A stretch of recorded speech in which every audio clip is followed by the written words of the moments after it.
وقبل هجرة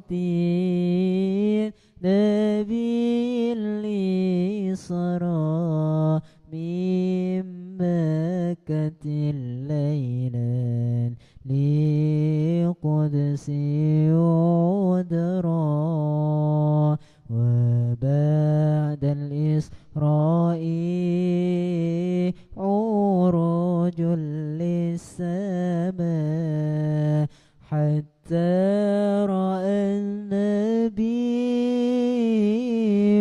ربك كلما من غير كيف وحصار وافترت عليه خمسا بعد 50 فرات وبلغ الأمة بالإسراء وفرض خمسة بلا امتراء قد فاز صديقون بتصديق الله وبالعروج صدق فأهله وهذه عقيدة مختصرة وللعوام سهلة ميسرة نديم تلك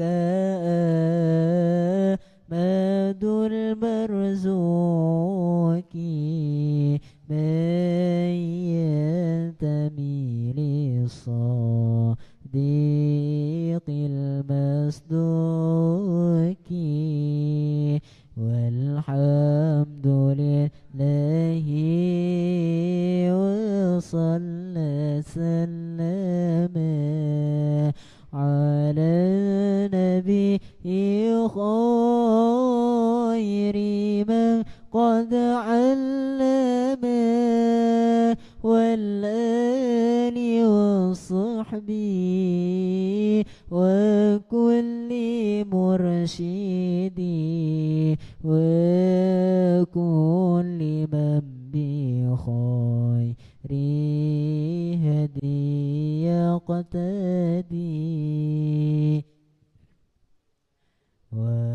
وأسأل الكريم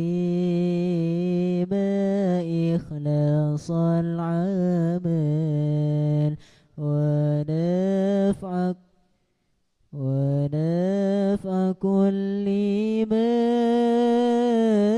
بها قد اشتغل أبياتها ميزون بعد الجمال تاريخها لحي يغرج مالي سميتها عقيدة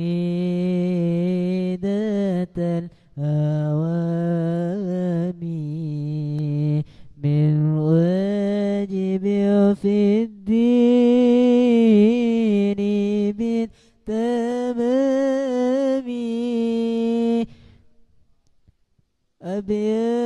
أبياتها ميزون بعد الجمال تاريخها لحي يغرج مالي أبدأ بسم الله والرحمن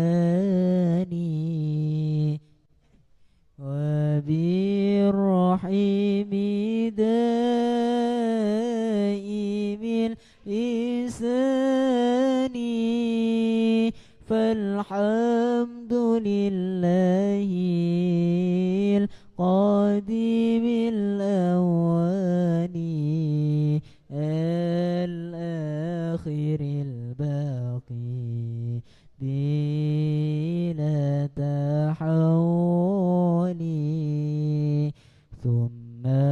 الصلاة والسلام سرمدا على النبي خير من قد وحدا وآله وصحبه ومن تبع سبيل دين الحق غير مبتدع وبعد فاعلم بوجوب المعرفة من واجب لله 20 صفة فالله موجود قادم باقي مخالف للخالق بالإطلاق وقائم غني وواحد وحي قدير مريد عالم بكل شيء سميع البصير والمتكلم له صفات سبعة تنتظم فقدرة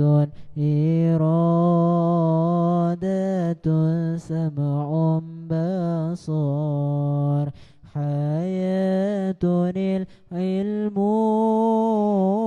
كلام استمر وجائز بفضله وعدله ترك لكل ممكن يكفي عليه أرسل أنبياء ذوي فطانا بالصدق والتبليغ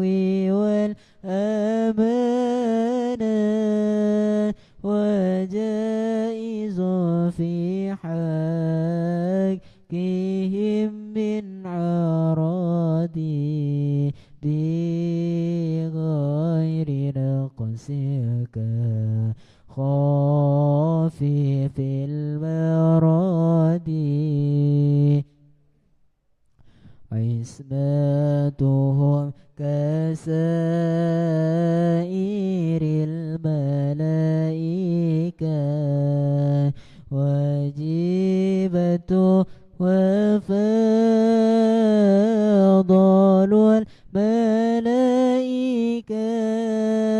والمستحيل ضد كل واجب ففضل 50 بحكم واجب تفصيل 25 لازم كل مكلف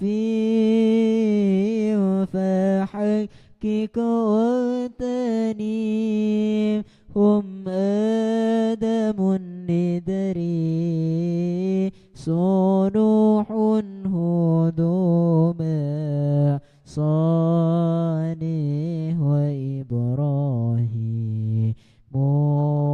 كل متبع لوط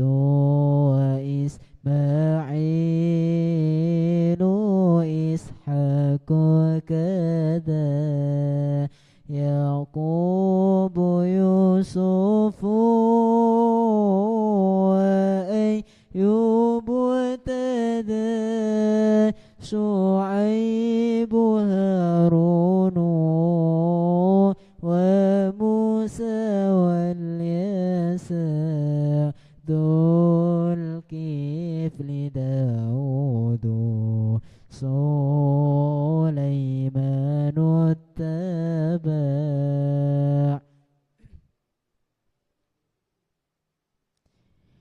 إلياس يونس زكريا يحيى عيسى وطه خاتم دغيا عليهم الصلاة والسلام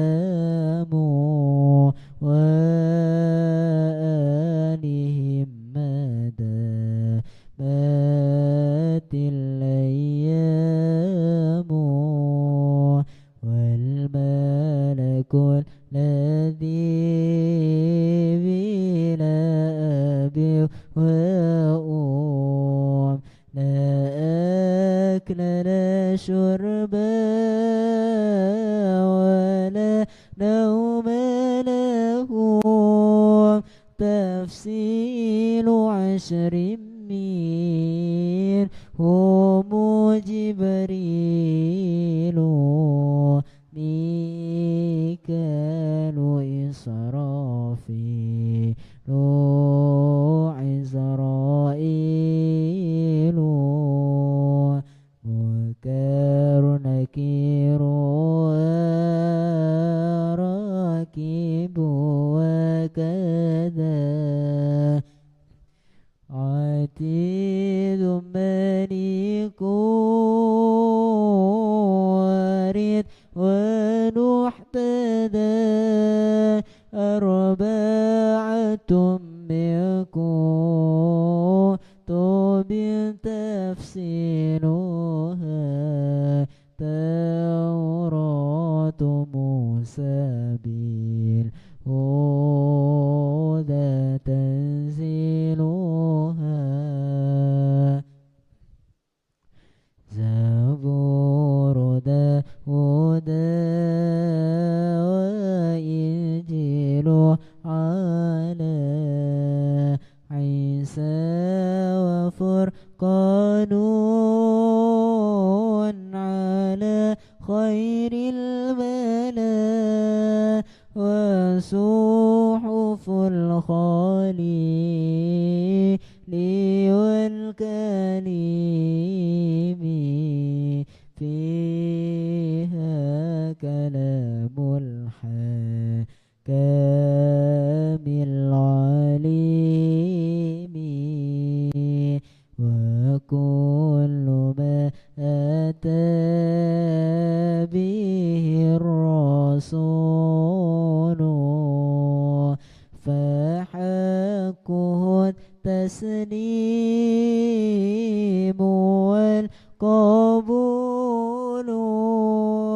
إيمان نبيه بآخر وجب وكل ما كان به من العجب خاتمة في ذكر باكي الواجب مما على مكلف بواجب نبينا محمد قد أرسل للعالمين رحمة وفضيلا أبوه عبد الله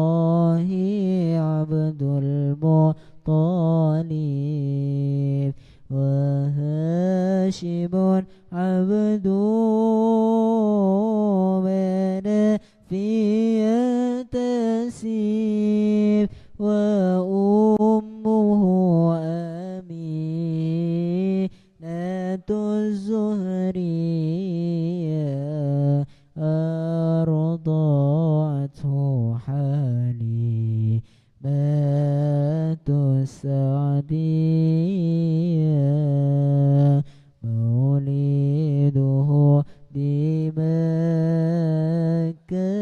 الأمينة وفاته بطيبة المدينة أتم قبل الوحي 40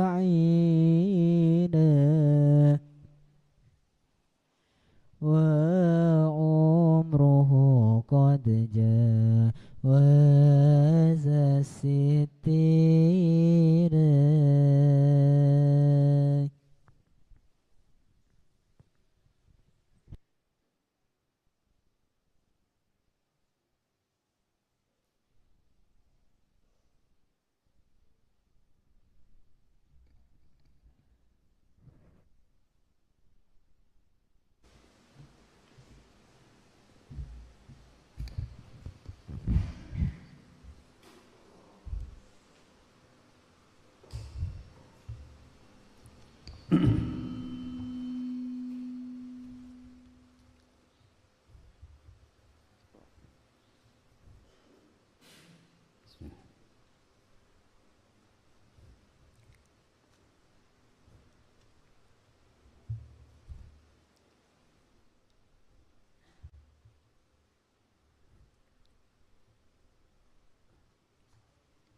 Assalamualaikum warahmatullahi wabarakatuh.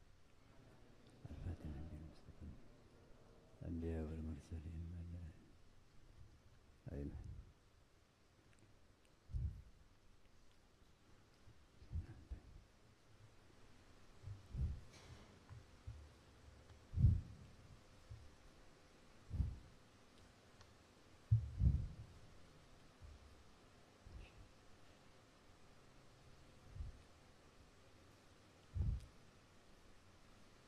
Al-Fatihah. Alhamdulillah. Iya gitu. Silakan.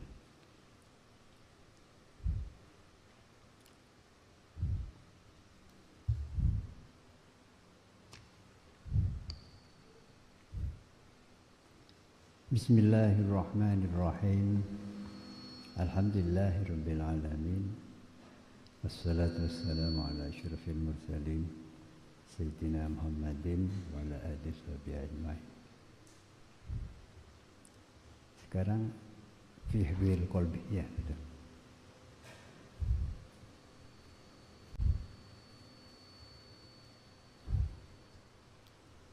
Faslun ay hadza faslun, ini adalah suatu pasal fi hifdzil qalbi. Oh ini, oh ya, ya ini masih ada sisa dari pasal sebelumnya.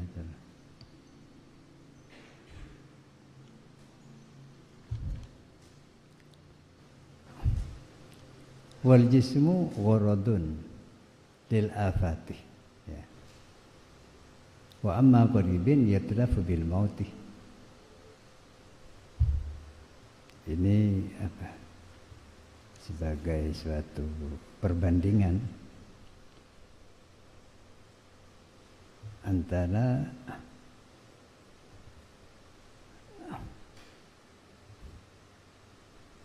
menjaga apa? Rohani kita dan fisik, ya, tubuh kita. Ya. Jadi kita ini hidup di dunia terdiri dua unsur jasmani dan rohani.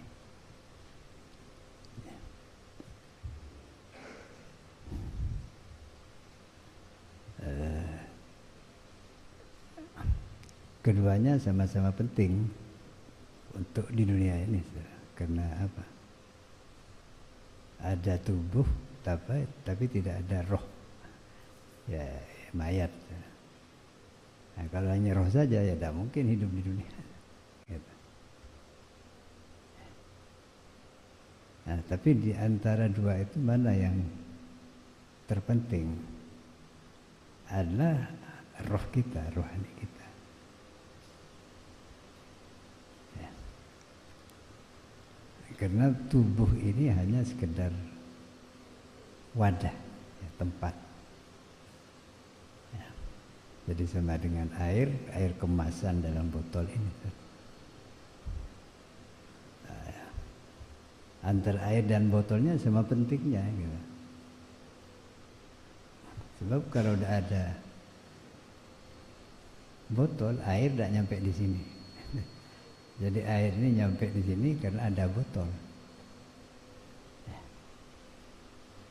Tapi sebetulnya yang penting itu airnya atau botolnya? Tentu airnya, isinya.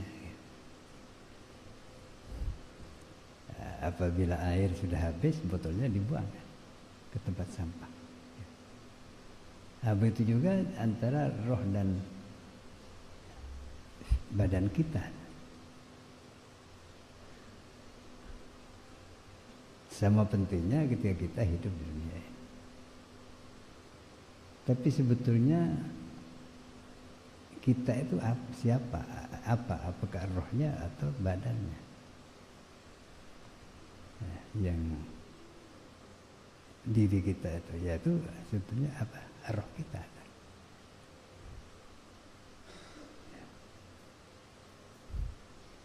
Ketika roh kita meninggalkan dunia, ketika kita meninggal dunia, artinya meninggalkan dunia ini, sebetulnya yang mati itu adalah badan kita, roh kita tidak mati.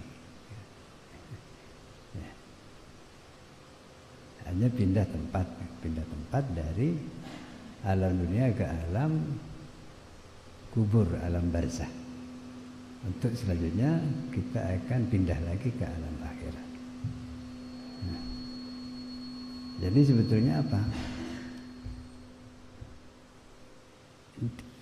Diri kita itu ada roh kita. Nah, badan hanya tempat. Gitu. Oleh karena itu, ya tentu kedua-duanya harus kita jaga.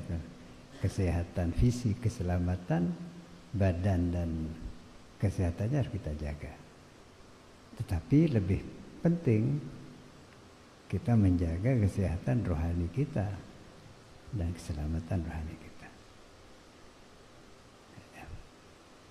Antara lain seperti disebutkan dalam pasal ini, yaitu bagaimana menjaga roh kita ini tetap baik, harus dihindarkan dari kotoran-kotoran, yaitu dosa. Ya. Sebab dosa ini yang akan merusak roh kita, rohani kita.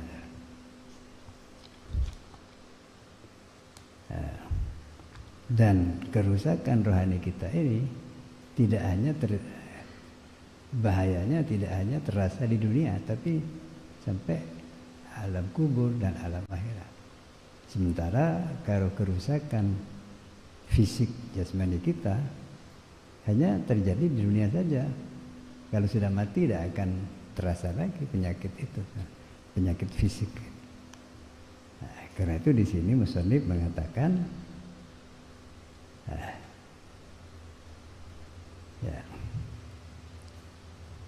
wal qalbu azzu 'alal mu'min. Qalbu, hati ini maksudnya hati ini pusat hati ini ada yang bersifat fisik, yaitu jantung ini. Jadi qalbun jasmani itu jantung. Tapi ada hati di sini, hati rohani, yaitu yang menjadi pusat daripada diri kita.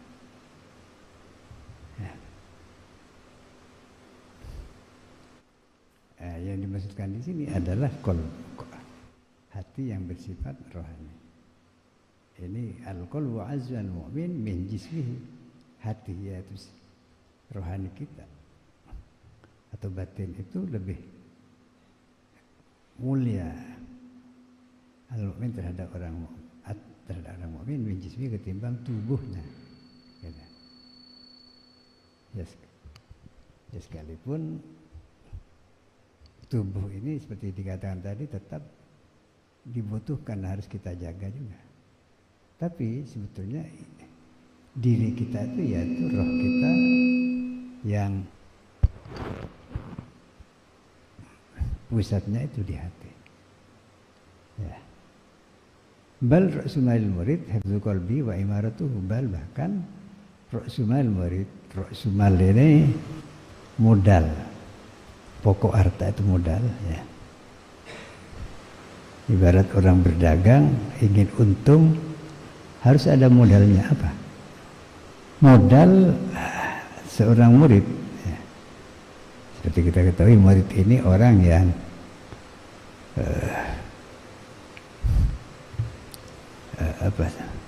menuju Allah. Hifdzu qalbi ialah menjaga hatinya, wa imaratu, dan memakmurkan hati. Ya. Wal jismu, sedangkan tubuh fisik ini waradudil afat, menjadi sasaran bagi penyakit-penyakit. Ya sebetulnya sama saja, hati juga sama. Wa ma qaribin, dan dari waktu yang dekat, ya, artinya sebentar lagi lah. Yutlafu akan mati apa jismun itu bil maut, sebab yutlafu akan apa? Musnah, gitu aja, akan musnah. Apa jismun itu bil maut, sebab kematian. Jadi dengan kematian tubuh ini akan hancur. Mati itu apa hakikat kematian? Hakikat kematian itu adalah keluarnya roh yang berpusat di kolbon, di hati itu, dari tubuh kita. Gitu. Walaysa, dan tidak ada fi dhahabihi, dalam hilangnya apa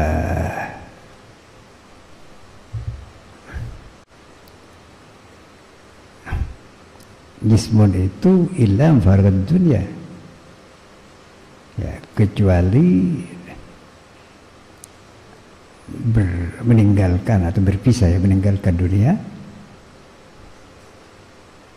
Yang meninggalkan itu apa? Bukan fisik, tapi hati atau rohani kita, roh kita. Dunia itu sifatnya apa? An-nakidati, yang sulit atau susah, ya. An-nawisoh, sama, ya, sulit atau susah. Ya.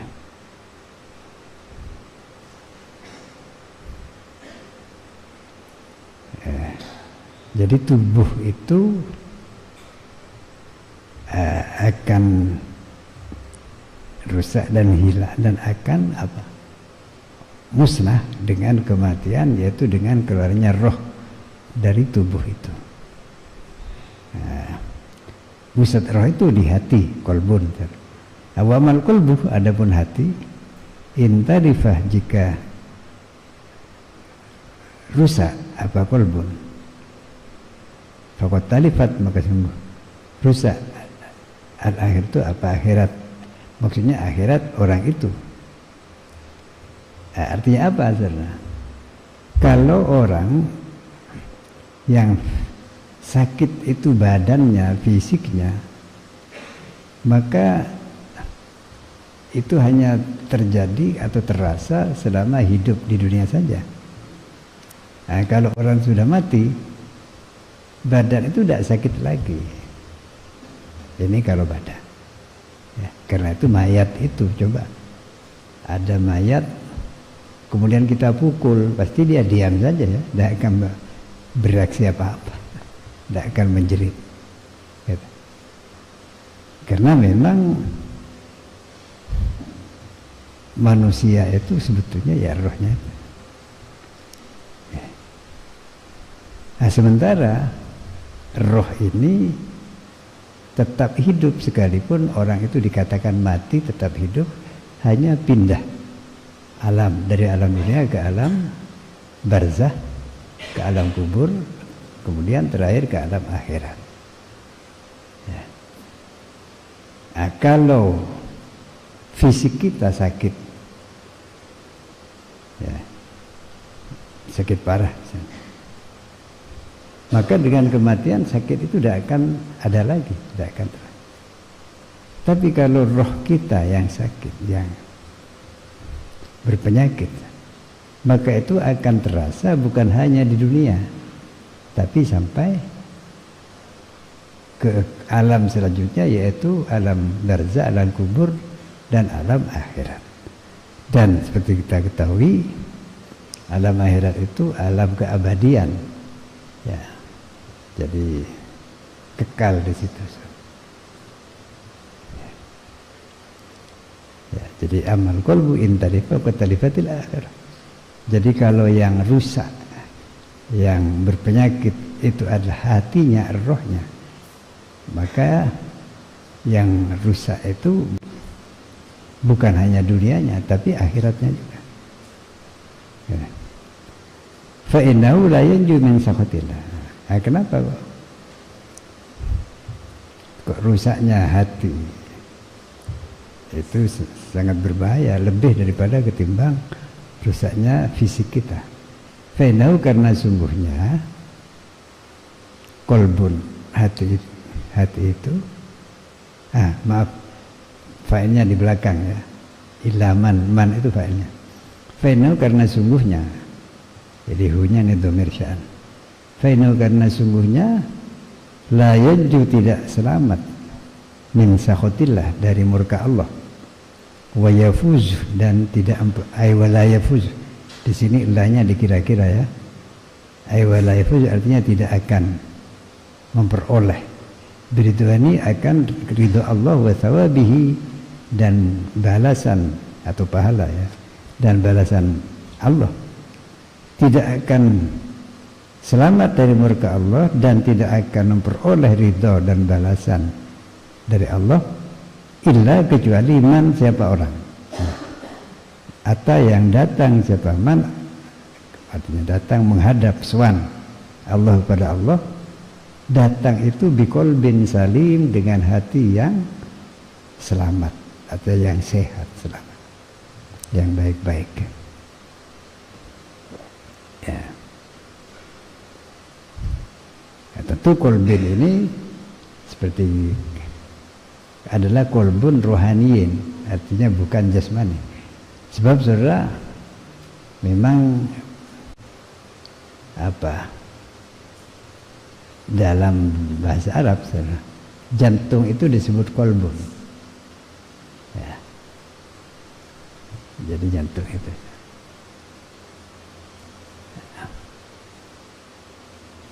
tapi kemudian diterjemahkan dalam bahasa kita hati. Ya, sebenarnya dalam apa? Kalau hati rohani itu hati, kolbun rohani itu hati. Nah, tapi kalau yang fisik itu jantung. Itu yang disebutkan dalam hadis apa? Ala inna fil jasadi mudghatan. Perhatikan bahwa dalam tubuh kita manusia ini ada segumpal daging. Idza saluhat saluhal jasadu kulluh. Kalau segumpal daging itu baik, sehat, maka sekujur tubuh kita akan jadi sehat dan baik. Tapi wa idza fasadat, bila segumpal daging itu rusak, berpenyakit, fasadal jasadu kulluh, maka akan rusak pula al jasadu, tubuh kulluh semuanya. Ini fisik, al-jasad. Apa itu segumpal daging? Ala, perhatikan, wahiyya al-qalbu. Segumpal daging itu kolbun, hati. Nah, kalau apa sir? Mungkin dalam ilmu biologi, kalau hati itu kan bukan jantung. Jantung itu tidak disebut hati. Sir. Gitu. Kalau yang fisik ya. Tapi dalam hadis itu kolbun itu adalah jantung. Sebab apa? Kalau jantung masih berfungsi, orang itu pasti masih hidup. Biarpun organ tubuh yang lain sudah rusak, paru-paru, ginjal, lambung dan lain sebagainya sudah rusak, tapi jantungnya masih berfungsi, berarti orang itu masih hidup. Tetapi kalau jantungnya sudah tidak berfungsi, sudah diam saja, tidak berdetak, biarpun yang lain nampaknya sehat, itu orang akan mati. Nah, jadi ini kolbun di situ, kolbun jasmani itu adalah jantung. Tetapi manusia itu punya unsur rohani, roh, dan itu berpusat di hati juga. Gitu. Dan itu yang disebut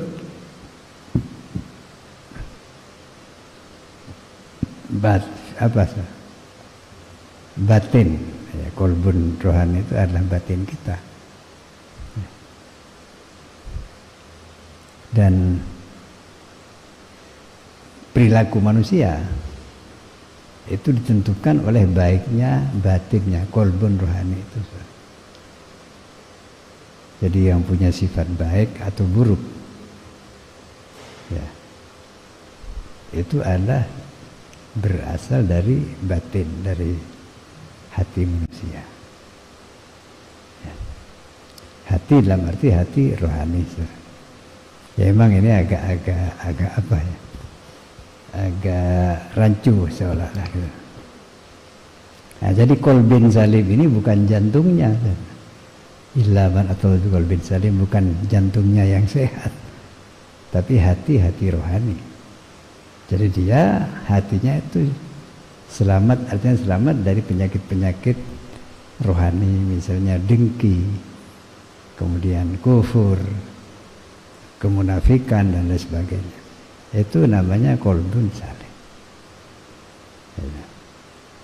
Dan kalau orang itu punya kolbin salim, dia itu akan merasa bahagia hidupnya kapanpun. Bukan hanya di akhirat, dunia pun juga begitu.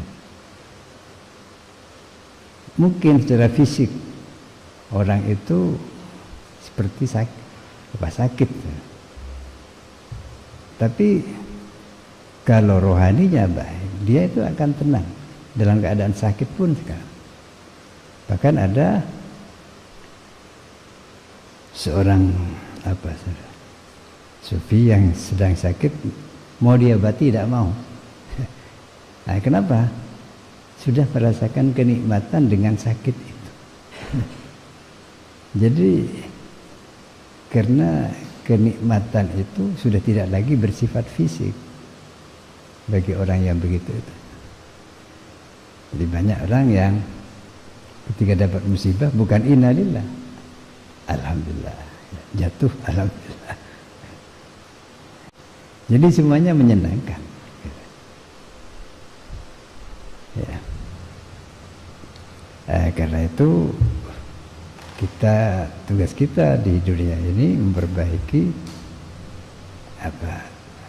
yang terpenting adalah memperbaiki kolbun rohani, artinya hati rohani kita yang ini yang akan dibawa pulang ke akhirat, akan menghadap Allah kelak.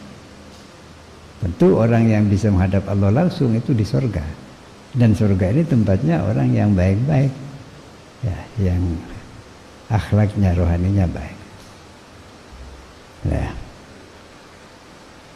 karena itu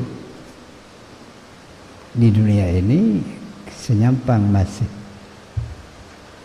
roh kita ada dalam tubuh kita, sehingga kita bisa memperbaiki rohani kita ini melalui pendidikan, melalui macam-macam, melalui riyadhah, mujahadah, dan itu dilakukan dengan bukan hanya langsung pada roh, tapi juga dengan melalui fisik juga, ya. Jadi misalnya puasa. Yang puasa itu kan tidak makan, yang tidak makan itu kan fisik kita. Tapi itu dampaknya kepada roh kita. Yang ketika kita zikir dengan mengucapkan kalimat-kalimat seperti kalimat tahlil dan tahmid dan seterusnya, yang mengucapkan lidah kita atau lisan kita, tapi itu akan berpengaruh pada hati kita. Nah, senyampang masih ada di dunia ini, sebab kita harus berupaya untuk memperbaiki rohani kita. Jangan sampai kita keluar dunia, rohani kita ini tidak waras, artinya berpenyakit, dan itu akan terus berpenyakit. Untung kalau masih ada imannya, mungkin masih bisa diperbaiki. Tapi kalau diperbaiki di alam barzah beda. Di alam barzah tentu ya melalui malaikat mungkar nakir, di akhirat melalui malaikat malik di neraka. Baru nanti kalau bersih nanti diangkat untuk dimasukkan ke surga lagi. Nah, sekarang masih ada kesempatan kita ini memperbaiki diri karena roh kita masih ada di badan kita.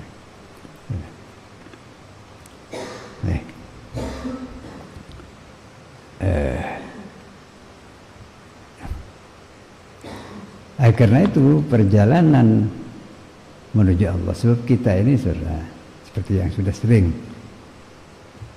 saya katakan sejak awal, kita ini pasti kembali kepada Allah. Ya. Jadi kata-kata inna lillahi wa inna ilaihi raji'un itu berlaku bagi kita juga, bukan hanya bagi yang mati.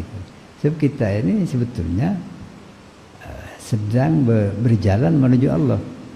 Kita sadar atau tidak sadar, suka atau tidak suka, kita mesti kembali pada Allah. Nah, kalau kita tidak menyadari bahwa kita sedang kembali pada Allah, maka kita kembali tanpa persiapan. Atau kita tahu bahwa akan kembali pada Allah, tapi kita lebih mementingkan kehidupan duniawi. Ya kita tidak dapat apa-apa. Kembalinya juga tidak baik, tidak menyenangkan. Nah, tapi kalau kita menyadari bahwa kita akan kembali kepada Allah dan kita sudah siap mempersiapkan diri ya, dengan beribadah menghilangkan penyakit-penyakit rohani kita, maka kita kembali kepada Allah, menghadap pada Allah melalui kematian, kita akan senang. Ini yang difirmankan Allah di akhir surat Al-Fajr, surat Fajar ya. Ya ayyatuhan nafsul mutmainnah, wahai jiwa yang senang, yang tenang gitu. Irji'i ila rabbiki, kembalilah engkau ke Tuhanmu melalui kematian. Rodiyatan dalam keadaan ridho senang, mardiyatan dalam keadaan diridhoi senang dan disenangi, ridho dan ridha dari Allah. Nah, akhirnya fadkhuli fi ibadi, mari silakan masuk bergabung dengan hamba-hambaku yang baik-baik, wadkhuli jannati, dan kemudian masuk ke surgaku. Ini kalau orang sudah siap untuk kembali menghadap Allah, sehingga jiwanya itu menjadi an-nafsul mutmainnah. Ya.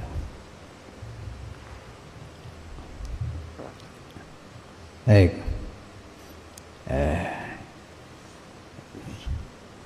Ya karena itu di awal kembali itu adalah melalui taubat. Ya, taubat ini ya, adalah langkah pertama dalam kita kembali pada Allah. Nah, kemudian selanjutnya yang perlu kita lakukan juga, yaitu pasal selanjutnya ini, faslun fi hifdzil qalbi minal wasawisi wal afati wal khawatiri sayyiati. Faslun, ini adalah satu pasal fi hifdzil qalbi, dalam menjaga hati.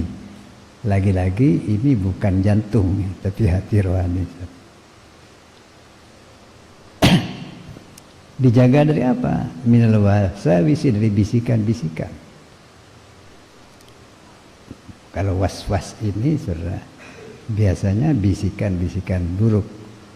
Karena itu setan itu disebut yuwaswisu, alladzi yuwaswisu, ya, yang membuat, yang berikan bisikan-bisikan buruk. Jadi dijaga dari was-was itu, wasawis. Wal afat, afat ini bisa dimaknai penyakit atau bahaya-bahaya. Artinya suatu yang membahayakan. Tentu membahayakan pada hati sana. Wal khawatir, nah, khotor ini sebetulnya bisikan tapi lebih umum. Jadi bisikan bisa baik bisa buruk. Tapi yang di sini yang perlu dijaga itu khawatir rodiyah, ya. Bisikan-bisikan rodiyah yang rendah, artinya yang buruk. Ya.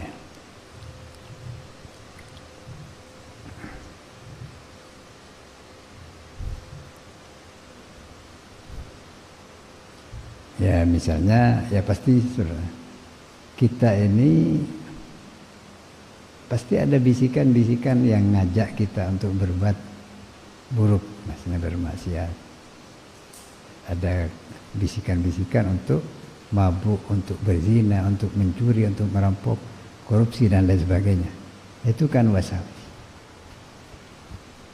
Perlu dijaga dari itu.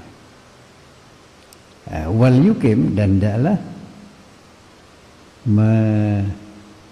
menegakkan atau mendirikan, atau bisa juga menempatkan, boleh, ala babi qalbi, di hati, di pintu hatinya, di pintu hatinya murid itu, menempatkan apa? Hajiban, pengawal. Ya, hajib itu asal maknanya apa?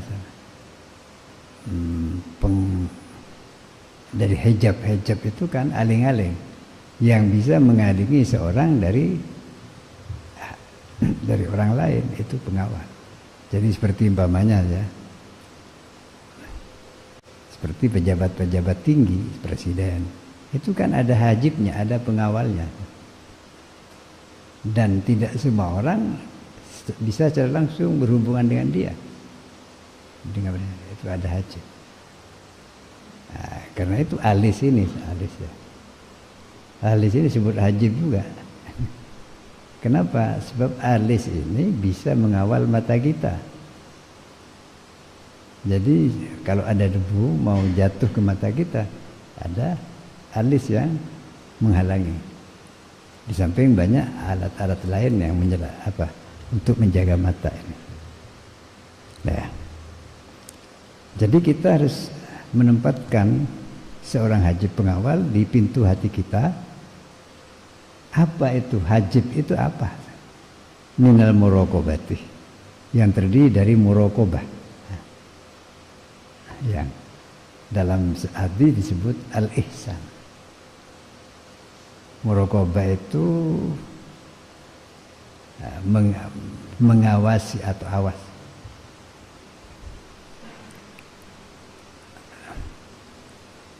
Bagaimana? Seperti dalam hadis Jibril, malaikat Jibril, ketika malaikat Jibril tanya kepada Nabi, mal ihsan, apa ihsan itu? Nabi menjawab, anta budallah ka'annaka tara. Ialah beribadah kepada Allah, menyembah Allah seolah-olah engkau melihat Allah itu. Seolah-olah. Jadi tidak betul kita melihat dengan mata kepala itu, tidak, seolah-olah. Ya. Orang yang selalu merasa berada di hadapan Allah dan dia orang yang takut, bertakwa kepada Allah, pasti dia tidak mau Tidak akan macam-macam. Orang yang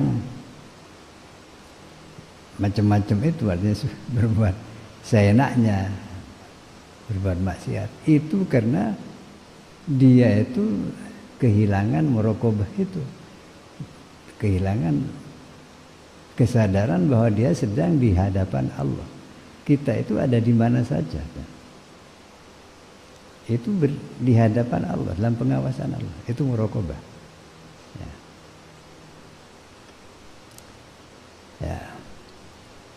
Dan muraqabah itu ada 2 tingkatan dalam hadis itu. Pertama apa? Anta betul ke annaka tarah. Kamu beribadah pada Allah seolah-olah engkau yang melihat Allah, seolah-olah. Bukan betul-betul melihat, bukan. Fa'ilam takun tarahu. Ini tingkat yang di bawahnya. Fa'ilam takun tarahu, jika engkau tidak bisa melihat seolah-olah melihat Allah, fa'innahu yarau, kau harus yakin Allah yang melihat kamu, pasti itu. Jadi kita ini harus sadar dan merasa bahwa kita ini, sekalipun kita tidak melihat Allah, kita dilihat oleh Allah. Ya. Ini sama dengan, maaf, di waktu ujian ya. Di waktu ujian, kalau tidak ada pengawas, biasanya akan nyontek atau buka kerpean kan itu. Ya, mungkin pengalaman semua ini.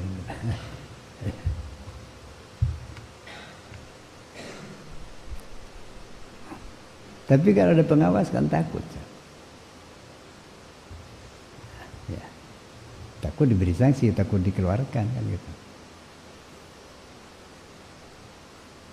Pengawas itu bisa di depan kelas sehingga kita melihatnya. Tapi bisa juga di belakang. Sehingga kita tidak melihat pengawas, tapi kita yakin ada pengawas itu yang ngawasi kita. Nah ini kan Tuhan lebih dari itu. Kalau pengawas masih sesama manusia yang punya keterbatasan dalam melihat. Ya, jadi ini apa? Jiwa muraqabah ini harus ditanamkan. Tentu dengan banyak berzikir ya, karena itu saudara di kalangan ulama kita latihan zikir melalui zikir thariqah, macam-macam thariqah. Kalau yang waktu istiwasa itu apa? Thariqah Naqsyabandiyah, ada yang Tijani dan lain sebagainya. Itu sebetulnya untuk menanamkan muraqabah kita kepada Allah. Tentu bukan sekedar merasa diawasi, kita ketakutan juga. Ya, ketakutan kita kepada Allah. Ini ada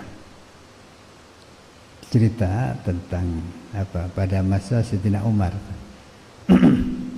Sayyidina Umar itu di waktu jadi khalifah, beliau itu sering masuk kampung, belusukan lah istilahnya.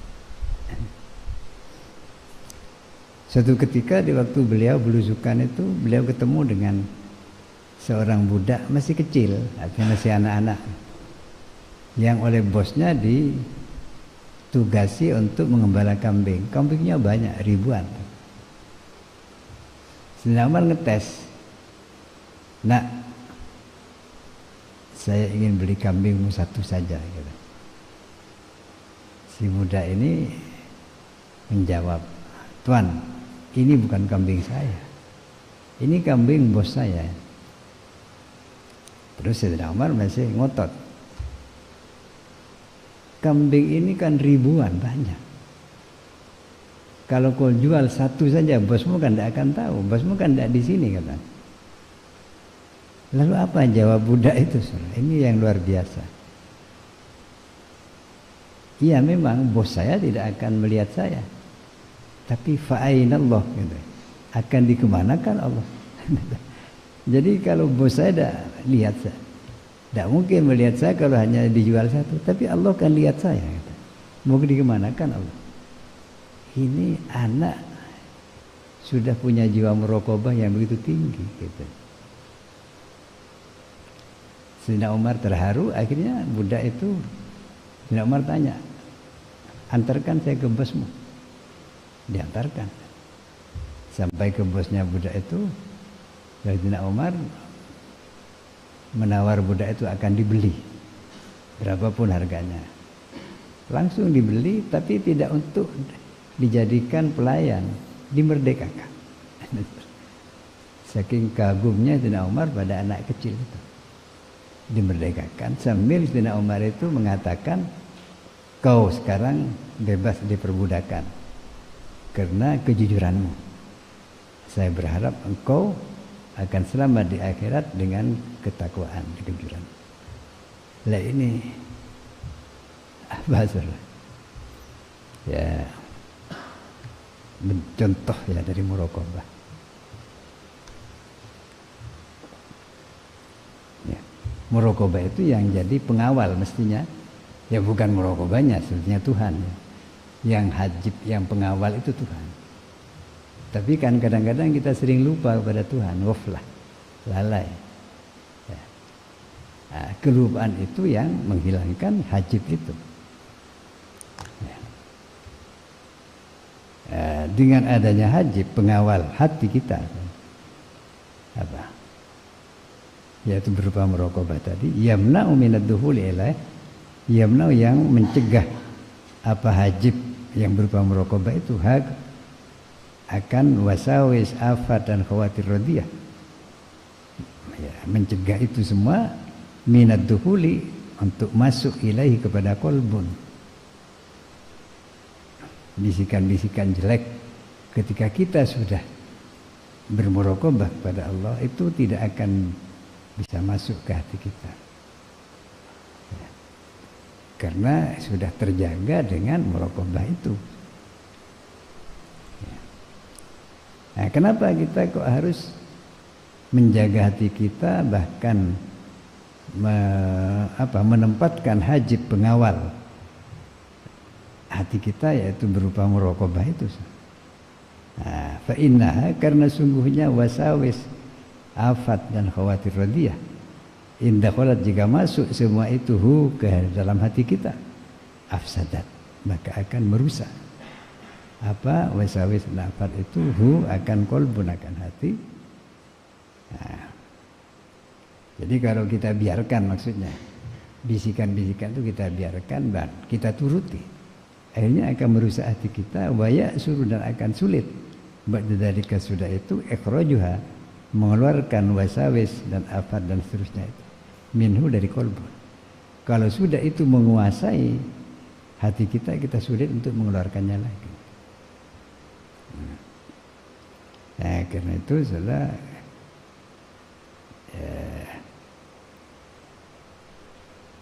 kita mewaspadai ada bisikan-bisikan buruk. Ya. Ini sering karena kita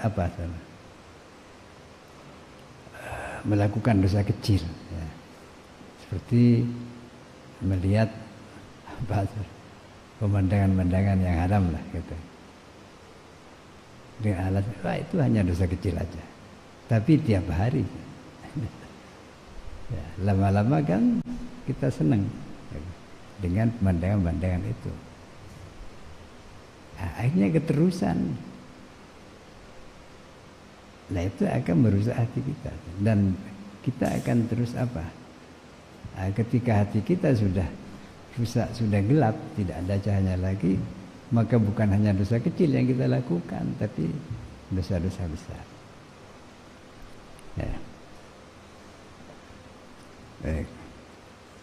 Nah, kemudian kata musannif lagi, wal yubalik, dan hendaklah bersungguh-sungguh, mubalaghah itu bersungguh, fi tangqiyati qalbi, dalam membersihkan hatinya murid itu. Wal yubalik, dan bersungguh-sungguh siapa murid, fi tangqiyati qalbihi, dalam bersihkan hatinya dia murid.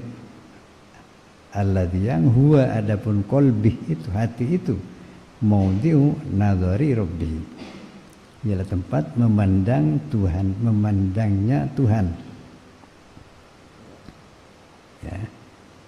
Memandangnya Tuhan kepada kita. Kita ini Yang dilihat Tuhan bukan fisik kita, bukan baiknya fisik, tapi baiknya hati. Jadi innallaha la yanzuru ila suwarikum ya. Wa ila amalikum walakin yanzuru ila qulubikum. Tuhan itu tidak melihat bentuk fisik kita. Ya, fisik kita indah, tapi hati kita busuk. Maka berarti kita di hadapan Tuhan adalah busuk. Nah, apa penyebab kotornya hati? Nah, yang harus kita bersihkan hati kita dari itu. Kita membersihkan hati kita minal maili ila syahwatid dunya. Minal maili dari kecondongan. Condongnya hati itu senang artinya. Ila syahwat dunia kepada apa? Syahwat-syahwat artinya kesenangan-kesenangan dunia. Ya.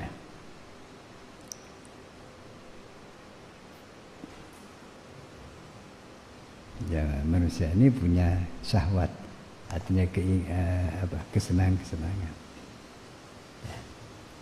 Maka kesenangan itu harus diarahkan kepada yang hal-hal yang baik. Misalnya senang sholat, ya, senang zikir, mahabbah kepada Allah, mahabbah kepada para sholihin. Nah, itu bagus kalau gitu. Tapi kalau senang harta, senang uang, ya, senang jabatan, nah itu syahwat di dunia. Ya sekalipun itu penting, ya. Dunia ini bukan tidak perlu. Dunia itu kita butuhkan. Kita butuh makan, minum, rumah, kendaraan dan lain sebagainya. Tapi itu kebutuhan, bukan tujuan. Jadi dunia ini jangan dijadikan tujuan, tapi sekedar kebutuhan. Gitu. Kalau sudah tidak butuh ya sudah. Gitu. Kita ambil di dunia ini sebutuhnya saja. Kalau lebih dari kebutuhan, ya berikan pada orang lain atau sumbangkan ke amal-amal. Gitu. Ya, karena itu kita jangan disibukkan dengan urusan-urusan duniawi yang tidak dibutuhkan kita. Bukan berarti kita jadi kaya itu tidak boleh-boleh saja. Ya. Tapi jangan sampai kekayaan kita itu masuk ke dalam hati kita. Boleh kita pegang uang di tangan, tapi jangan masuk ke dalam hatinya. Kadang-kadang orang itu tidak pegang uang, tapi hatinya terus ingat pada uang terus. Nah ini kan bisa merusak itu. Nah itu yang pertama. Yang kedua, bersihkan di sifat-sifat buruk apa? Wa minal haqdi, dan dari haqdin. Haqdin itu dendam. Jadi marah yang terpendam, yang terus menerus. Gitu.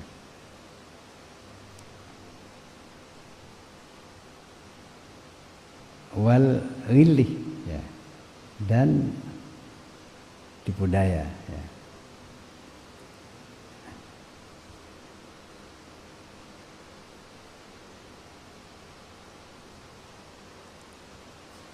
Ini ain tuin, ya. Ada yang cetakan lain, tidak ada.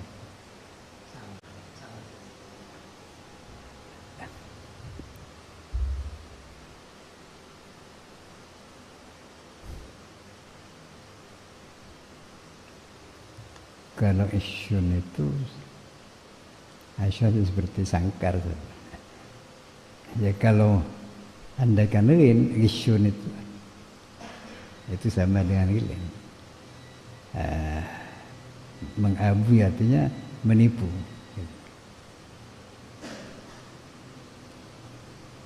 Ya.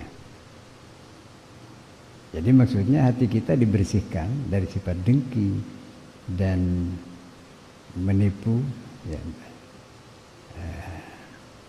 diahadin kepada seorang muslimin dari orang Islam, artinya kepada orang Islam. Kalau orang non muslim bagaimana? Ya sebetulnya sama saja. Ya. Jadi kita ini harus jujur, terutama kepada sama muslim. Ya. Ya termasuk sifat rahmat itu pada siapapun. Hanya biasanya begini sebenarnya. Kalau berbeda keyakinan itu biasanya kita ini biasanya suka ditipu dan suka di apa?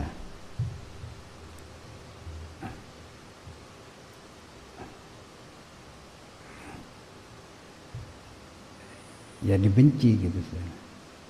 Setelah itu, karena itu di sini apa? Maka disebutkan minal muslimin, tapi sebutnya tidak. Ya, Nabi itu sendiri diutus rahmatan alamin, seluruh alam, itu bukan hanya orang Islam saja. Ya. Dan ya hanya tentu berteman sama dengan teman. Ada teman yang akrab, ada teman yang tidak akrab, ada yang bukan teman tapi kenal. Itu tetap kita hormati semuanya. Tentu ada batas-batas. Ya kalau sama muslim tentu kan lebih mudah karena bersama keyakinannya sama, kemudian apa? Sama-sama sholat dan lain sebagainya. Jadi tidak sulit untuk berteman. Nah, lagi apa lagi?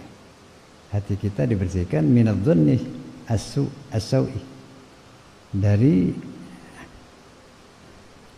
prasangka buruk, ya, dari menyangka buruk, biahadin pada seorang minum dari mereka muslimin.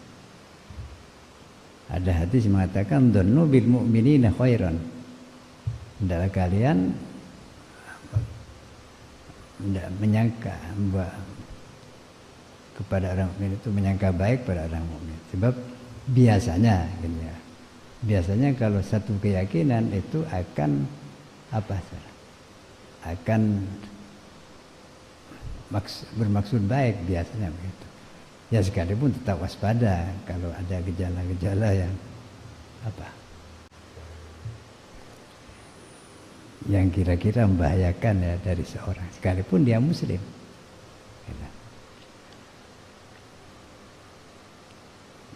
Waliyakun adalah ada siapa murid nasihan, bernasihat. Nasihat itu maksud baik, iradatul khair. Jadi an-nushu iradatul khair, menghendaki baik lahum kepada mereka muslimin, rahiman mengasihi bihim pada mereka, musyfikon menyayangi alim terhadap mereka, ya, mu'taqidan meyakini al khair akan kebaikan fihim pada diri mereka. Jadi husnudzon tadi,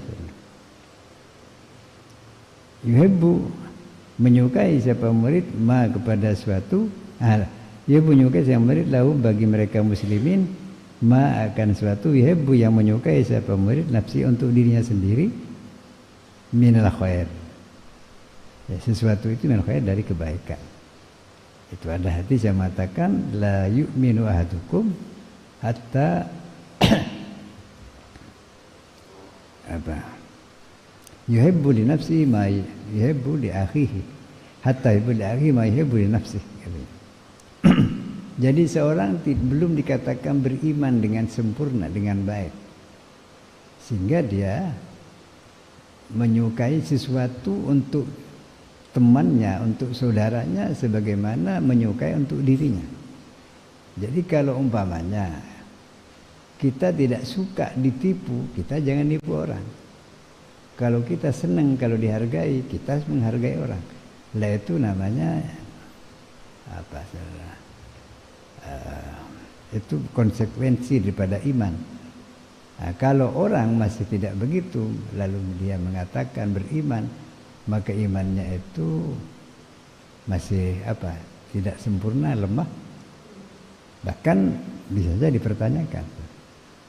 Jadi ini yuhibbu lahu ma yuhibbu nafsi min khair wa yakrahu, dan tidak menyukai ya, atau membenci siapa murid lahum bagi mereka muslimin ma akan suatu yakrahu yang membenci, tidak menyukai siapa murid nafsi untuk dirinya.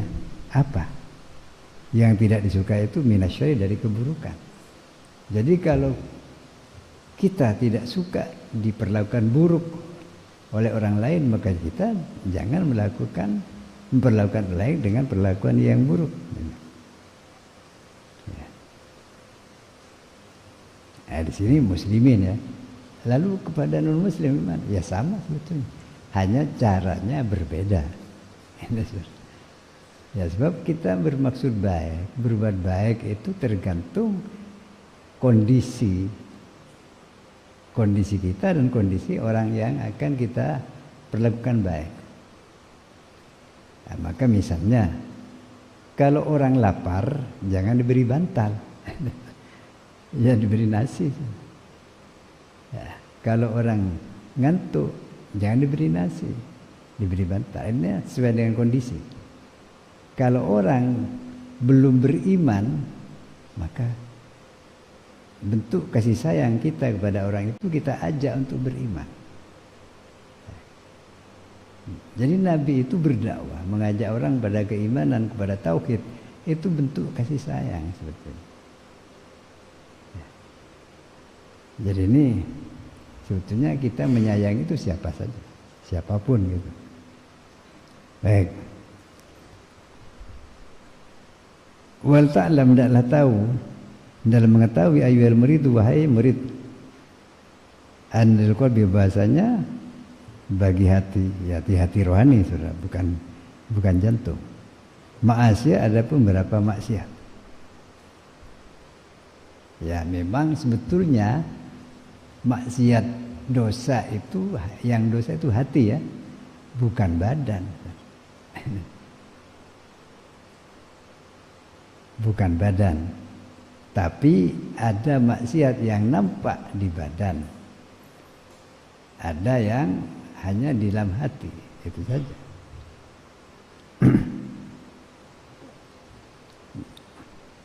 Jadi apa saudara? Seperti kita memukul orang, itu kan memukul itu perbuatan buruk saudara. Ya. Tentu dengan tangan kan memukul. Nah, itu namanya keburukan yang bisa dikatakan keburukan amal dohir. Ya. Tapi buruknya perilaku lahir, perilaku yang nampak, itu bersumber dari buruknya hati kita, atau paling tidak ketidaktahuan kita. Misalnya saudara, kita keliru, dikira itu apa? Bukan manusia, dikira kijang umpamanya. Kemudian kita panah, kita bedil. Itu karena ketidaktahuan, kita membunuh orang bisa. Atau kita tahu tapi tak membunuhnya, maka itu adalah kejahatan. Ya, jadi saudara, perbuatan buruk itu bisa bersumber dari ketidaktahuan, sehingga orang itu disebut dalam Al-Quran ad-dallin, orang yang tersesat. Dia tidak tahu kebenaran. Tapi ada orang yang sudah tahu tapi tidak mengamalkan pengetahuannya, itu disebut al-maghdubi alaihim, orang yang dimurkai. Ya. Ini kalau dalam tafsir, al-maghdubi alaihim itu orang Yahudi. Sedangkan Abdul itu orang Nasrani. Sebab orang Nasrani itu hanya didoktrin, menerima doktrin-doktrin tentang Nabi Isa sebagai anak Tuhan. Sedangkan orang Yahudi itu tidak. Orang Yahudi itu sama dengan Islam, bertauhid, percaya pada Nabi dan Rasul, tapi mereka itu tidak mau mengikuti pengetahuannya. Dan itu bukan hanya pada di kalangan Islam, sama saja. Ada orang yang memang karena tidak belajar dia tidak tahu, tapi dia masih berbuat apa? Melakukan perbuatan tanpa didasari oleh pengetahuan, itu tersesat, bisa salah. Maka dia dosa juga karena tidak mau belajar. Tapi bisa orang sudah tahu tapi tidak mengikuti pengetahuannya. Nah, itu al-maghdubi alaihim. Tapi sama-sama apa? Sama-sama celaka itu. Orang yang tidak tahu ad-dhalin dan al-maghdubi alaihim sama-sama celaka. Ini. Ya. Jadi di sini ada dosanya hati, artinya yang tidak tampak keluar. Kemudian ada dosa yang tampak keluar. Ini sekarang dosanya hati. Ya, wal ta'lam dalam mengetahui siapa engkau ayuhal murid, wahai murid, anil qalbi, bahwasanya bagi hati itu ma'asiyah, adapun maksiat. Artinya apa? Dosa-dosa atau pelanggaran. Ia adapun ma'asil qalbi itu afhasyu, lebih keji, wa akbau, lebih buruk, wa akhbathu, sama ya, lebih buruk min ma'asil jawarih, ketimbang maksiat-maksiatnya anggota tubuh. Ya. Jadi ada apa? Dosa-dosa yang tidak tampak. Dosa itu hanya di hati, tidak tampak keluar. Tapi ada dosa-dosa yang tampak keluar. Itu disebut ma'asi al-jawarihi. Jadi dosa-dosa tubuh. Ya. Yang tidak tampak itu disebut ma'asi al-qalbi. Dosa-dosanya hati. Nah, sebetulnya saudara, yang dosa itu bukan tubuhnya. Yang dosa itu hati. Dalam Quran disebutkan fa innahu athimun qalbuhu. Jadi yang dosa itu qalbu, hatinya. Sekalipun orang melakukan perbuatan buruk tapi tanpa kesadaran, misalnya sedang tidur kemudian dia ngingau ya, ngajak maki-maki orang, itu tidak dosa ya. Sekalipun maki-maki orang. Sebab apa? Sebab hatinya tidak maki-maki orang, itu hanya mulutnya, karena dia sedang tidur. Atau bahkan mukul orang. Jadi sedang tidur mengingau, bangun mukul orang. Ya sakit karena dipukul. Yang dipukul itu sakit, tapi kan tidak dosa. Sebab itu tidak disengaja. Sebab dosa itu perbuatan buruk atau maksiat. Baru dosa kalau disadari dan disengaja atas kemauannya. Kalau tidak disadari seperti orang tidur atau orang lupa, atau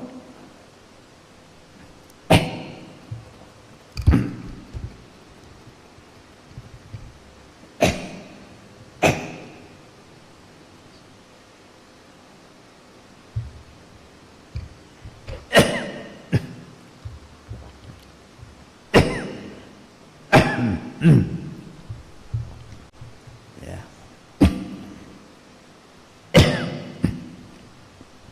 Ya, atau bukan kemauannya, maka itu tidak dosa.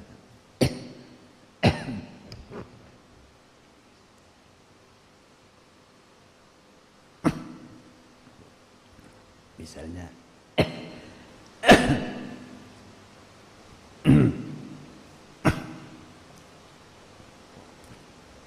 orang perempuan ya,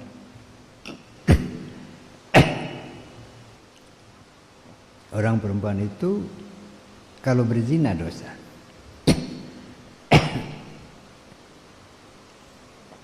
Tapi kalau diperkosa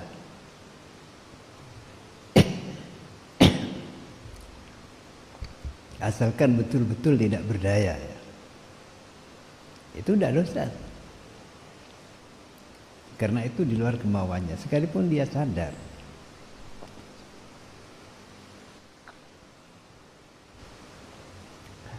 Jadi saudara, suatu perbuatan jahat atau maksiat itu dikatakan dosa kalau dilakukannya dalam disertai kesadaran dan kemauan, artinya tidak dipaksa. Jadi kalau mukroh atau dipaksa maka tidak dosa, asalkan betul-betul dipaksa. Sebab kalau pura-pura dipaksa ya tetap dosa. Ya. Dah. Jadi nih, jadi sebetulnya yang dosa itu hati, bukan tangan, bukan organ tubuh. Sedangkan organ tubuh itu hanya alat untuk berbuat. Ya. Baik. Nah, jadi hati itu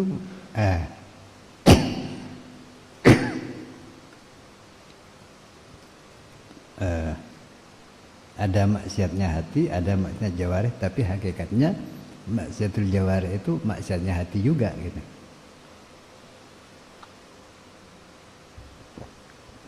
Ya. Wala yasluhu, dan tidak layak. Layak ini artinya memenuhi syarat. Al-qalbu apa hati?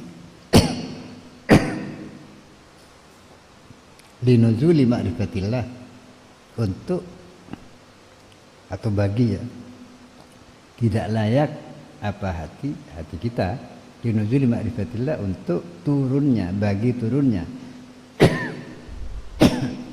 makrifat kepada Allah, mengenal Allah,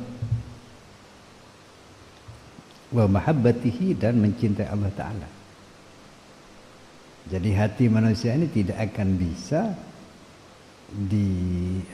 ditempati makrifat dan mahabbah pada Allah illa ba'da takhalli, kecuali sudah dibersihkan anha, dari ma'asil qalbi, itu maksiatnya hati, wa takhallusi, sama ya, dibebaskan minha, dari itu, dari ma'asil qalbi.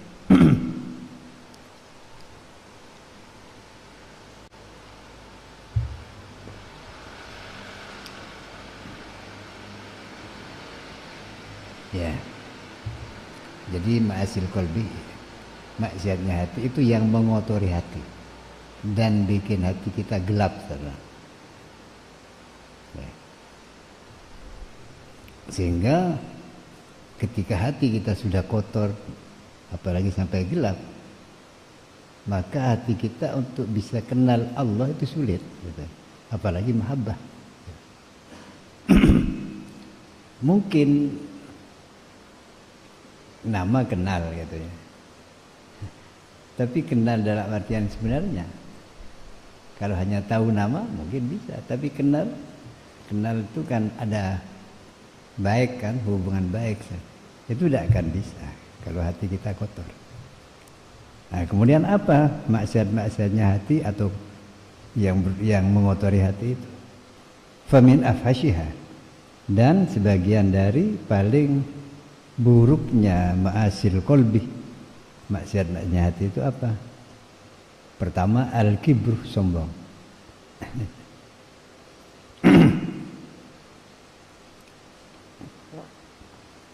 Ya, sombong itu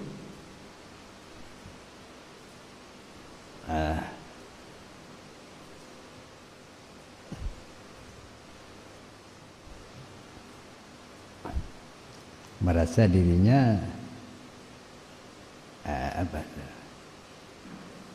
sudah hebat gitu, sudah, sehingga tidak mau diingatkan. Itu bagaimana, ada hadisnya,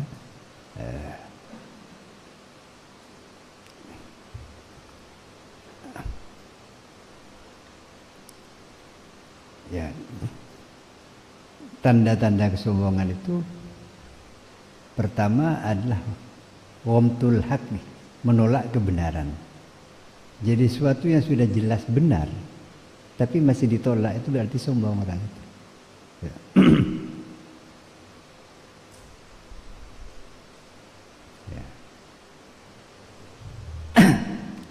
Kemudian yang kedua, merendahkan orang lain, merendahkan makhluk yang lain. Itu sombong, menganggap dirinya lebih dari orang lain. Ya.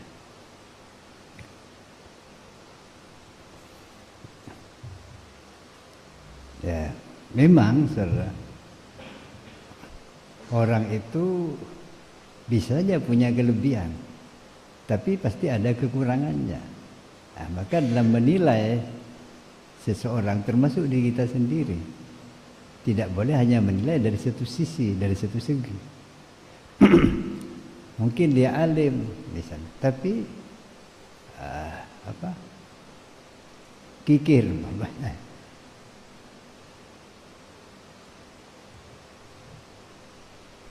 Lah itu termasuk apa?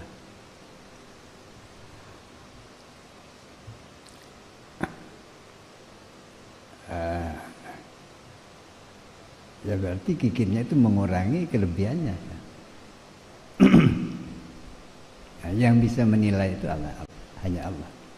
Ini ada seorang sufi saudara yang dia itu berjalan ya di suatu jalan, kemudian ketemu dengan seekor anjing yang juga berpapasan dengan anjing. Lalu orang sufi itu minggir untuk memberi jalan pada anjing itu. Ada orang tanya, ya Syekh, Anda itu kok sepertinya menghormati anjing?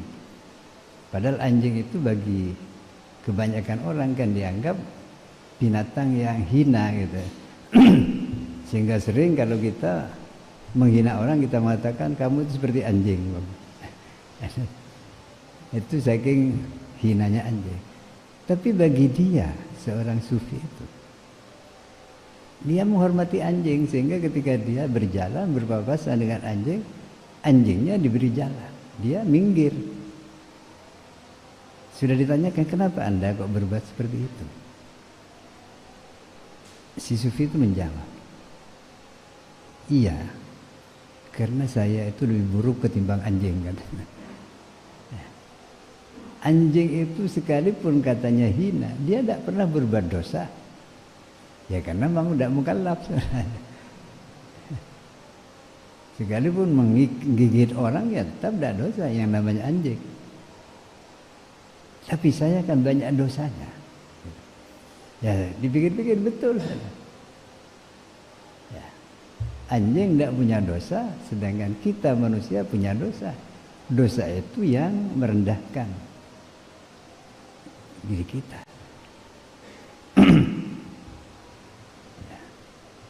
Nah, kita sering menghina anjing, orang gila kita hina, padahal dia tidak punya dosa. Nah ini bentuk kesombongan. Ya. Banyak orang mengetahui akan kebenaran Islam misalnya, tapi tidak mau menerima karena gengsi. Ini pada masa di waktu Nabi di Mekah. Itu banyak orang-orang kafir Mekah itu senang mendengarkan bacaan Quran dari para sahabat. Tapi untuk masuk Islam tidak mau, gengsi. Nah, gengsi terhadap kebenaran itu kesombongan. Nah ini yang harus kita jauhi. Nah, dan kesombongan inilah yang menjerumuskan iblis yang semula adalah orang termasuk makhluk yang selalu beribadah kepada Allah, iblis bersama para malaikat. Ya. Awalnya setan iblis itu kan buyutnya setan. Itu bersama para malaikat beribadah pada Allah sampai ribuan tahun. Ya. Tapi bukan malaikat. Iblis itu bangsa jin. Kana minal jin kata dalam Quran. Iblis itu termasuk bangsa jin. Malaikat jenis tersendiri. Dan malaikat itu tidak punya nafsu. Tidak punya nafsu makan, minum, kawin, tidak ada. Sementara iblis sama dengan manusia. Jin itu sama dengan manusia. Karena itu mukallaf juga itu. Ya. Nah, iblis ini saudara, yang semula taat kepada Allah, tapi karena kesombongannya akhirnya dia durhaka pada Allah. Karena ketika dia disuruh sujud pada Nabi Adam, dia tidak mau. Kenapa? Merasa tidak pantas. Iblis itu merasa tidak pantas sujud pada Nabi Adam.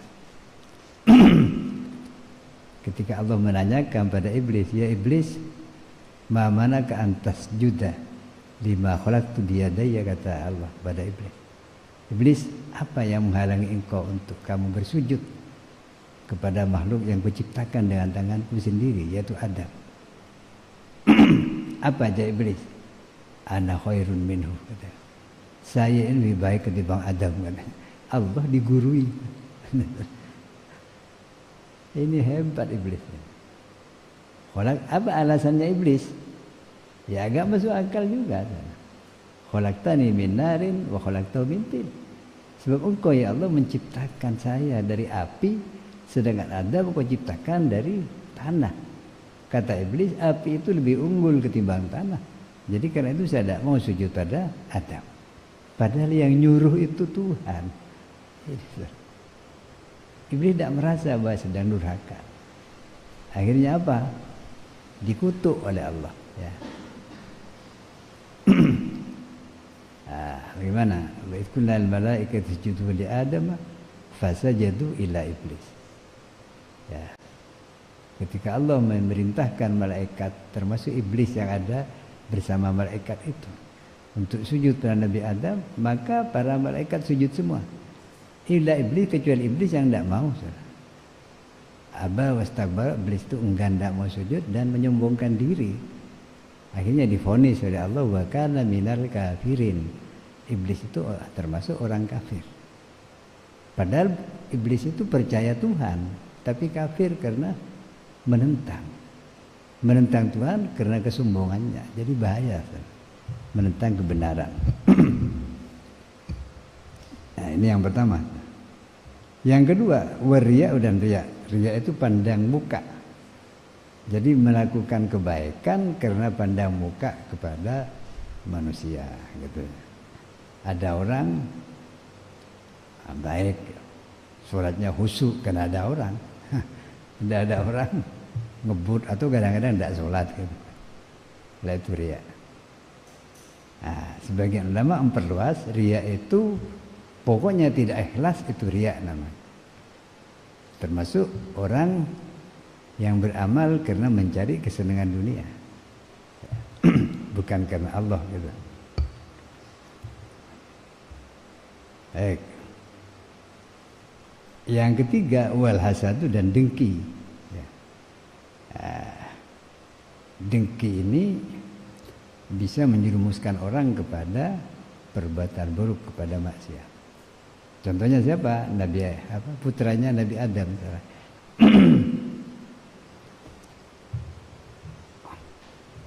Habil dan Qabil. Ya. Nabi Adam ini dulu kan di surga punya putra laki dan perempuan. Yang laki namanya Qabil, yang lahir di surga itu ganteng-ganteng, ya. Turun ke dunia punya putra lagi namanya Habil. Tentu yang lahir di dunia tidak seganteng yang di surga. Karena manusia hanya sedikit waktu itu. Yang ada hanya Nabi Adam dan putranya laki dan perempuan, jadi 4. Maka ketika mengawinkan, dikawin silang, gitu. Jadi yang laki-laki lahir di surga dikawinkan dengan perempuan yang lahir di dunia, dan sebaliknya. Habil tidak mau, Qabil itu tidak mau mengikuti kemauan Nabi Adam. Akhirnya apa? Dia membunuh adiknya, Habil. Jadi adiknya itu dibunuh karena dia dengki, karena adiknya dikawinkan dengan saudaranya yang di surga yang cantik itu, gitu. Ini hasad.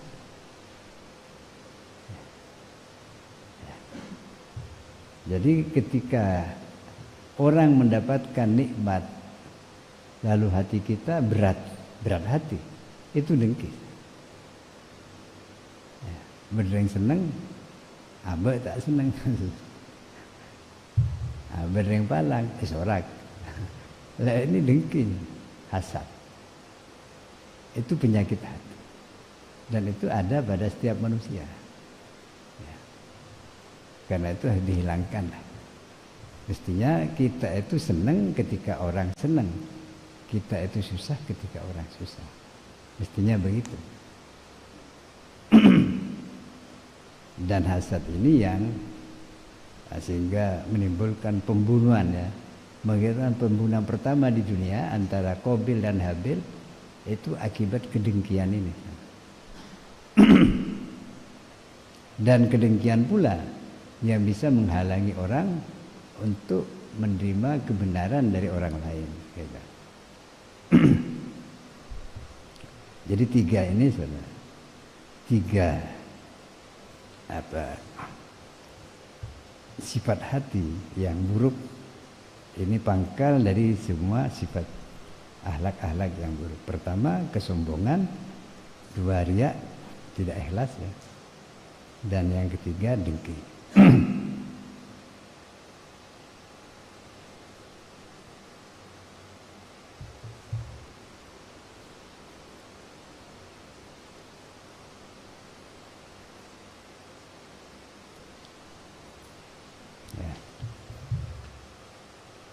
Kemudian uraiannya sekarang falkibru maka adapun kesombongan ya dulu menunjukkan apa kibru itu min sobi dari orangnya kibrun, artinya orang yang punya sifat sombong, menunjukkan ala wayatil hamaqah, kepada sangatnya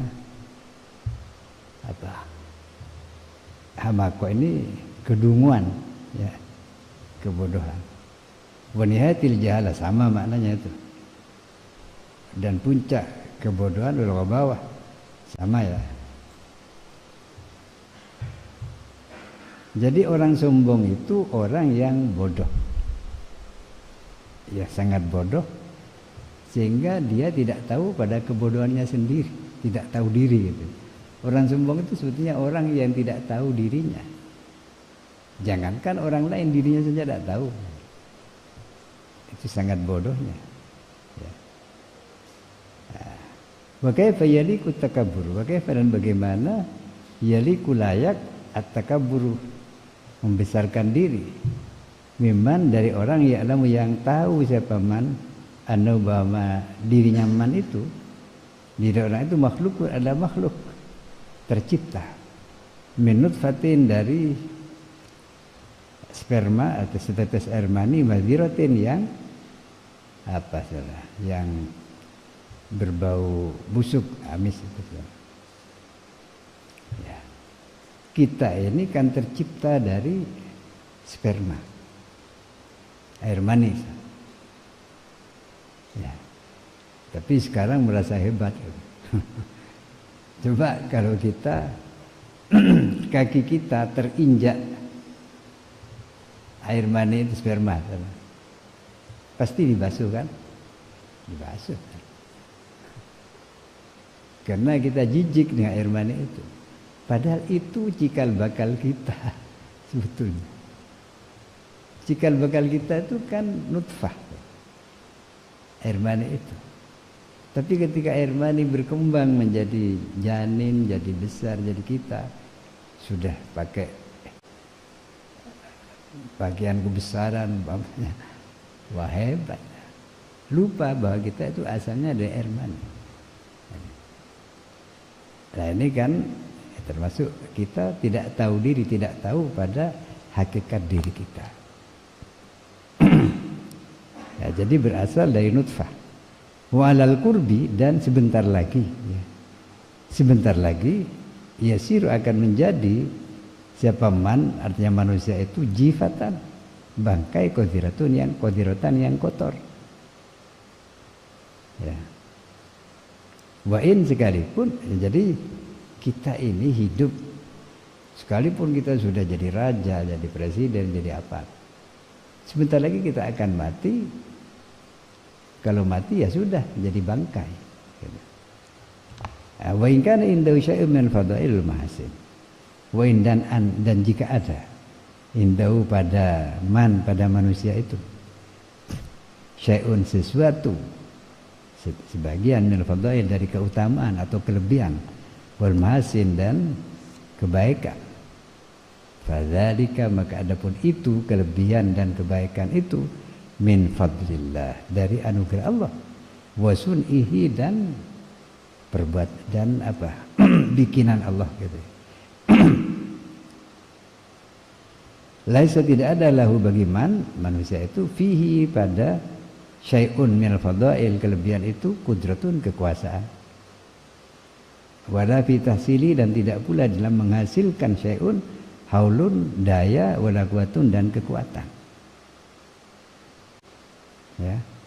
Jadi saudara, manusia ini ya tadi itu gambarannya berasal dari sperma yang kalau terinjak kaki pasti dibasuh kaki kita, yang sebentar lagi akan menjadi mayat atau kalau binatang bangkai gitu. Yang kalau kita ketemu dengan bangkai yang sudah berbau busuk pasti kita menghindar, menjauh. Itu kita. Hanya di waktu kita masih hidup, apalagi diberi kelebihan oleh Allah jadi presiden, jadi apa, seolah-olah kita bukan seolah-olah kita lupa asal usul kita dan lupa kepada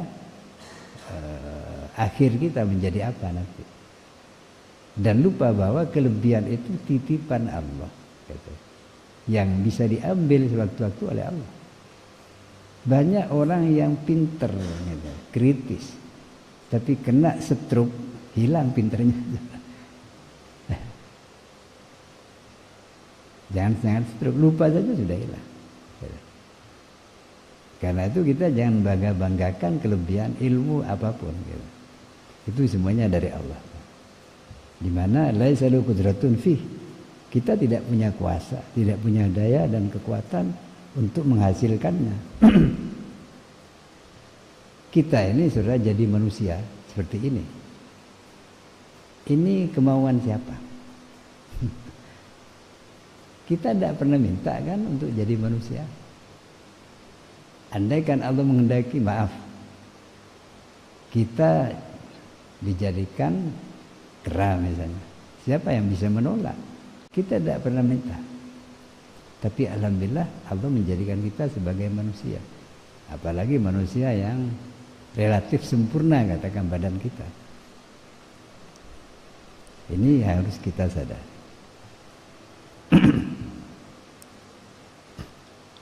Ya, awalayahsya. Apakah tidak takut siapa dia yang manusia itu?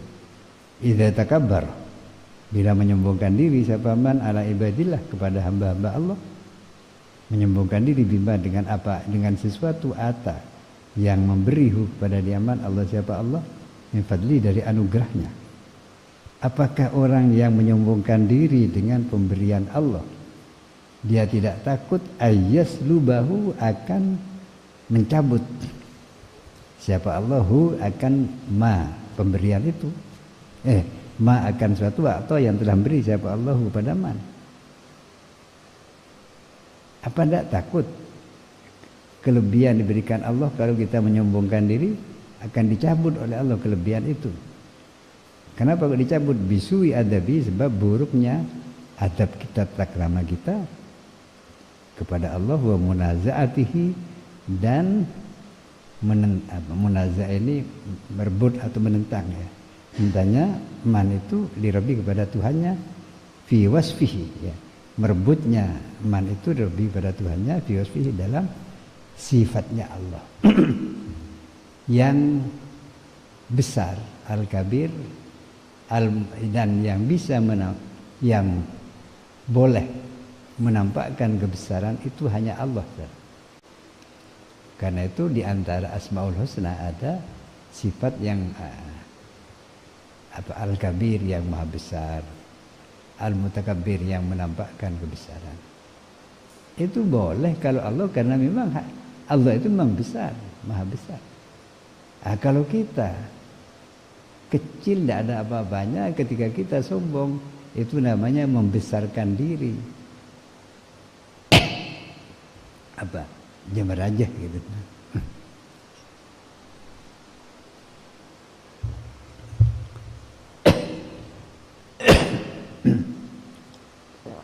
Ya.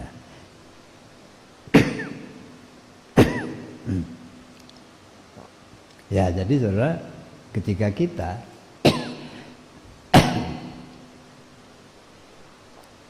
membesarkan diri, seolah-olah kita mau merebut sifat kebesaran itu dari tangan Allah. Ya. Nah, kenapa li'anal kibro?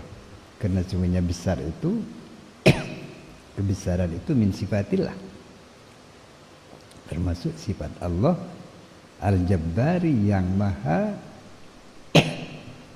apa?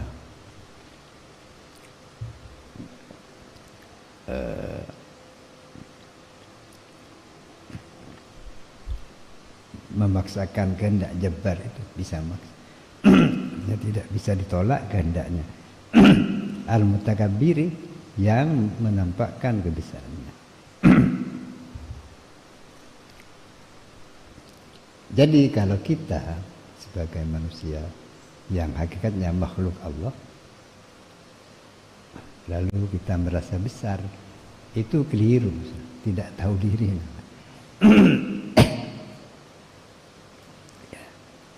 Ada hadis qudsi yang mengatakan begini, al-kibru ridai, kebesaran itu adalah selendang saya atau bagian saya, kata Allah. Ya, faman naza'ani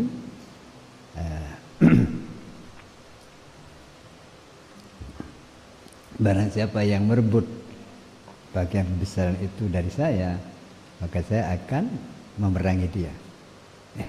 Ya, kalau diperangi Allah pasti hancur kita. Ya.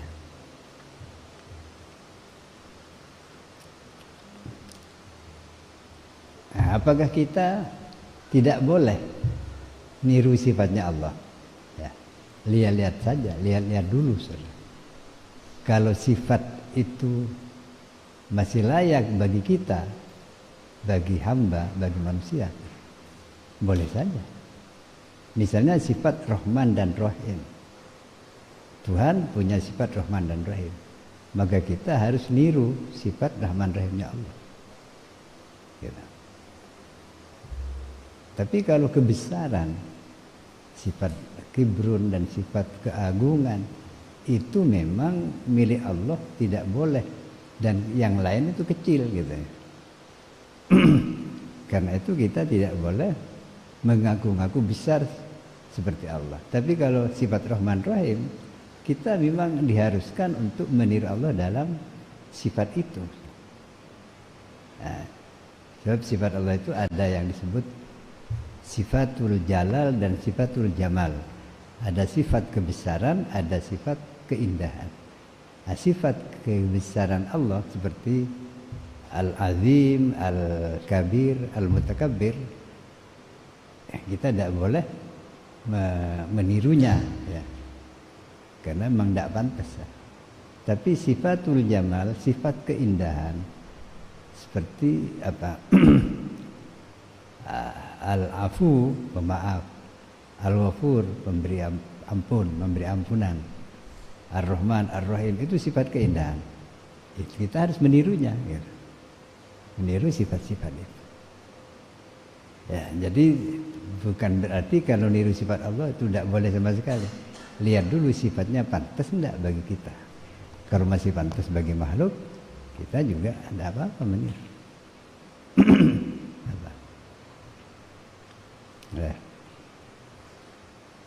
Ya, ini tentang kibrun, tentang sifat sombong. Abu Ammar, ya saya kira sudah cukup ya. Ini sudah hampir jam 10. Sudah, wallahu a'lam. Ya. Kalamu qadimul la yamallu sama'u tanazzaha anka wa fi'li wa niyya bi ashtafi kulli da'i wa nuruhu dalilul liqalbi 'inda jahli wa hira faya rabbi matini bisirri hurufi wa nawwir bihi wa sam'i wa mukalla wa ya rabbi waffiqni bitaqwaka ya Allah wa ya rabbi irhamni yusanim. Ya, demikian kurang lebihnya mohon maaf. Hadanallahu ma fi khair wa salah wa lam fi'na tariq. Assalamualaikum warahmatullahi wabarakatuh.